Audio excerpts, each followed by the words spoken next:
Sylhet airport সড়কের মালনীছড়া চা বাগানে দুটি বাসের মুখোমুখি সংঘর্ষের ঘটনা ঘটেছে। এখানে একটি সিএনজি কে বাঁচাতে গিয়ে এই দুটি বাসের সংঘর্ষ ঘটে এবং সেই সংঘর্ষে এখন পর্যন্ত আমরা যতটুকু জানতে পেরেছি প্রায় অনেকেই আহত হয়েছেন এবং এই যে দুটি বাসই কিন্তু দুর্ঘটনার শিকার হয়ে খাদে গিয়ে পড়ে যায়।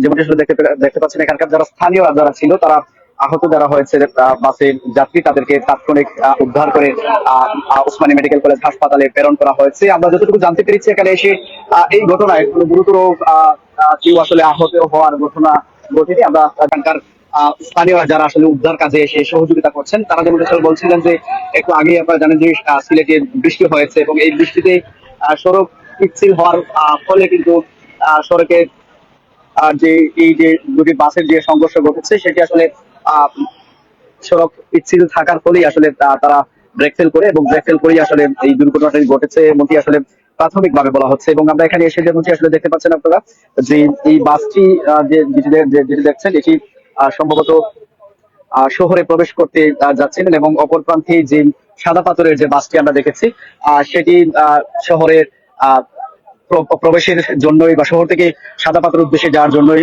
যাত্রা করেছিল এবং তদুপরি আসলে সিলেটের যে মালনীছড়া চা বাগানটি আছে সেই চা বাগানে এই দুর্ঘটনাটির শিকার হয়েছে।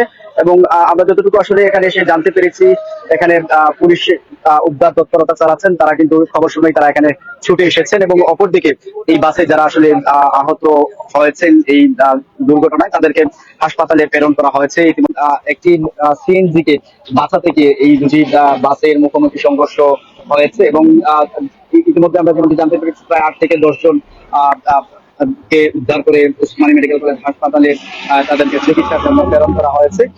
দুটি বাসে যারা ছিল তাদের মধ্যে আসলে গুরুতর কোনো কেউ আসলে আহত হয়নি যেমনটি আসলে আমরা ইতিমধ্যে জানতে পেরেছি। যেমনটি আসলে এই ঘটনাটি ঘটার যে মূল কারণ যেমনটি আসলে আমরা জানতে পেরেছি একটি সিএনজি কে বাঁচাতে গিয়ে দুটি বাসেই আসলে তারা লাইনচ্যুত হয় এবং লাইনচ্যুত হয়েই কিন্তু আসলে এই দুর্ঘটনাটি ঘটেছে।